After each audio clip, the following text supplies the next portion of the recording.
#Ask Dr. John Watts అని type చేసి మీ questions అడగండి, తప్పకుండా రిప్లై చేస్తాను. జ్యోతి జో 4807, సార్ నా హెయిర్ లాంగ్ అండ్ థిక్ ఉండేది, బట్ ఒక 6 months నుండి ఫుల్ హెయిర్ ఫాల్ అవుతుంది, బాగా పల్చగా అయిపోయింది, please any solution or any shampoo suggest చేయండి. మనము జనరల్గా గమనిస్తూ ఉంటాము, మగవాళ్ళకి హెయిర్ ఎంత పెంచినా కూడా హార్డ్లీ ఒక లెంత్ వరకు పెరుగుతుంది.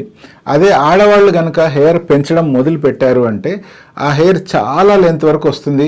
కొంతమందికి నడుము వరకు రావచ్చు, కొంతమందికి మోకాళ్ళ దాకా కూడా పెరిగే అవకాశాలు ఉన్నాయి. దీనికి ప్రధాన కారణం ఏంటి అంటే హెయిర్కి ఉండే సైకిల్ని బట్టి మనకు అర్థమవుతుంది.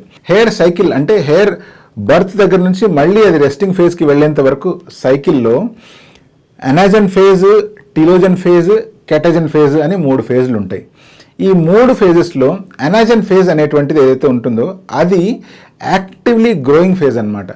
ఎవరికైతే ఎనాజన్ ఫేజ్ అనేటువంటిది సపోజ్ 2 సంవత్సరాలు ఉంది అనుకోండి, ఈ 2 సంవత్సరాలు ఆ హెయిర్ పెరుగుతూనే ఉంటుంది. ఇప్పుడు 2 సంవత్సరాలు ఒక వ్యక్తికి 2 ఫీట్లు కనుక పెరిగింది అనుకోండి, దాని తర్వాత ఆ హెయిర్ అనేటువంటిది మళ్ళీ టిలోజన్ స్టేజ్లోకి వెళ్ళి కెటజన్ స్టేజ్లోకి వెళ్ళిపోతుంది. అంటే ఆ హెయిర్ రెస్టింగ్ స్టేజ్లోకి వెళ్ళి తర్వాత ఫాల్ అయిపోతుంది. దాని తర్వాత మళ్ళీ ఆ హెయిర్ పెరగడం మొదలు పెట్టినప్పుడు మళ్ళీ అంతే 2 years వరకే పెరుగుతుంది అనమాట. ఇదే కొంతమందిలో ఏమవుతుందంటే ఈ ఎనాజన్ ఫేజ్ అనేటువంటి 4 సంవత్సరాలు లేదా 5 సంవత్సరాలు, ఆడవాళ్ళకైతే 8 సంవత్సరాల వరకు కూడా ఉండే ఛాన్స్ ఉంది. అటువంటప్పుడు ఈ హెయిర్ కనుక మనం ప్రాపర్ న్యూట్రిషన్, ప్రాపర్ కేర్ అందించగలిగితే ఈ హెయిర్ 8 years వరకు అలా ఎనాజన్ ఫేజ్లో, గ్రోత్ ఫేజ్లోనే ఉండే ఛాన్స్ ఉంది. అటువంటప్పుడు మనం కట్ చేసినా కూడా అది చాలా లెంత్ వరకు పెరిగే ఛాన్స్ ఉంది. సో ఇదే కారణము ఆడవాళ్ళకి లాంగ్ హెయిర్ ఉండడానికి అండ్ మగవాళ్ళకి కొంచెం షార్ట్ హెయిర్ ఉండడానికి. అంటే మగవాళ్ళకి ఎనాజన్ ఫేజ్ యూజువల్గా 2 to 4 years మాత్రమే ఉంటుంది. అదే ఆడవాళ్ళకైతే 2 years నుంచి 8 years వరకు ఉండే ఛాన్స్ ఉంది. మీరు ప్రత్యేకించి అడిగిన ప్రశ్న ఏంటంటే ఇంతకుముందేమో బాగా లాంగ్ హెయిర్ ఉండేది, బట్ ఇప్పుడు చాలా ఫాల్ అయిపోతుంది.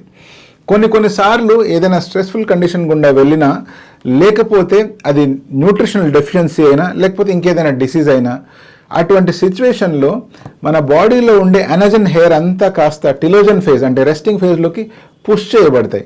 అలా ఏవైతే పుష్ చేయబడితే ఆటోమేటిక్గా అవన్నీ ఫాల్ అయిపోతాయి. అవి ఫాల్ అయినంత మాత్రాన మళ్ళీ మీకు పల్చగైపోయి జుట్టు పెరగదు అని ఏమీ కాదు. మళ్ళీ మీరు ప్రాపర్ న్యూట్రిషన్ తీసుకోగానే ఆటోమేటిక్గా హెయిర్ యథావిధిగా గ్రో అవుతుంది అండ్ లెంత్ కూడా వస్తుంది. బట్ లెంత్ రావడానికి డెఫినెట్గా టైం తీసుకుంటుంది.